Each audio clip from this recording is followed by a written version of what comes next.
CBA 1 asks us to design and make an item suitable for personal use or for home use, or to upcycle another item. Given the situation we're in at the moment, we are going to use what resources we have. So each of you have received a pack in which you will have 2 pieces of fabric. In most cases, they're matching. A long rectangle of fabric. You will have 2 short pieces. You might have some buttons, and you will have some thread. Here's my other one. Okay, so you have the basics to make a little drawstring bag similar to this little fellow here. It's fully lined, reversible, washable, sustainable. That's a tiny one I made from a small piece of fabric. This will be about the size of the one that you make. So quite large. It will hold a good sized book, for example, or some gift. You also found a little bit of ribbon, I'm sure, in your bag as well, and this will act as the ties. There are all variety of drawstring bags and tutorials that you'll find on YouTube and Pinterest and so on. This is one that is a particular favorite of mine because all the raw edges or the unfinished parts of the fabric are completely enclosed. So it's well finished and it will last. So we're always thinking about sustainability and how things will last. I actually used some ribbon that was wrapped around a parcel. I did a little bit of creativity on mine. I had 1 button, like you have in yours, and I just outlined one of the flowers with a little bit of running stitch in the contrasting thread. Very simple, very easy, not too difficult. I have another little one on the go here. And when I did a little rummage in my button box, I found I had a few little fancy buttons. So I decided on a plain piece of fabric that I had, did a little bit of my embroidery.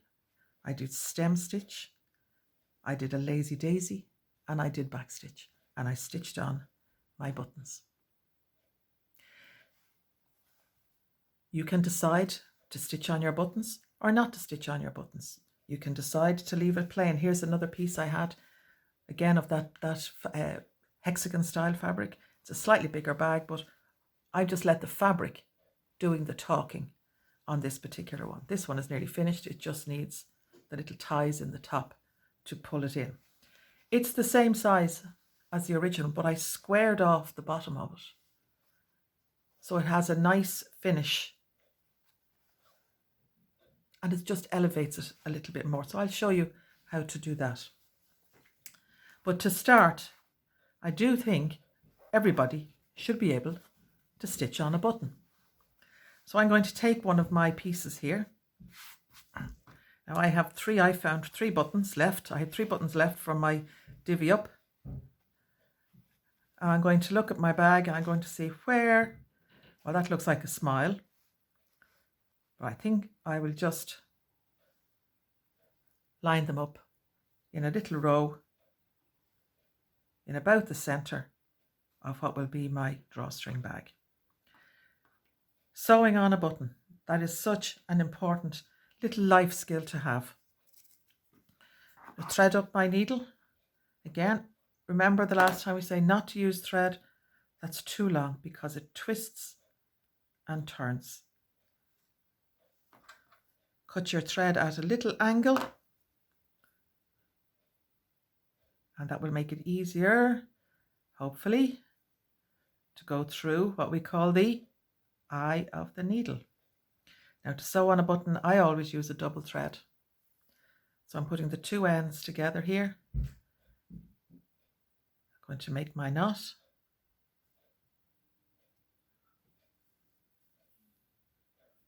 And just if I have a long tail there, just going to nip that just close to the... Now, mark or eyeball where you want to put your buttons. So I'm going to start with my center button. And a single fabric. Now take a little stitch, even with the knot.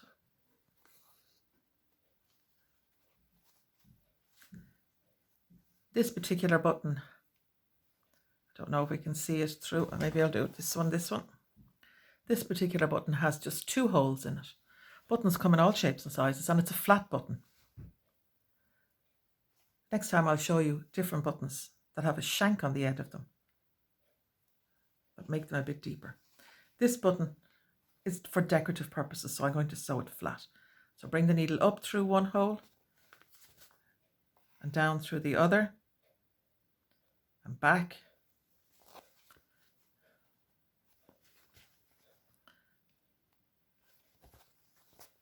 And forth through the 2 holes for about 3 or 4 little runs through. This is just proving now to be... Now, there we go. I have my finger in the spot at the back where the needle comes up and down. So about 3 or 4 little times through the buttonhole to make it secure. To finish, go to the back, take your needle through the little ridges at the back, and here we're going to finish. Remember, we have a loop. Bring the needle into the loop. We have our second loop. Bring the needle through that. That gives us a nice secure knot to finish. That gets my one button on. Now, so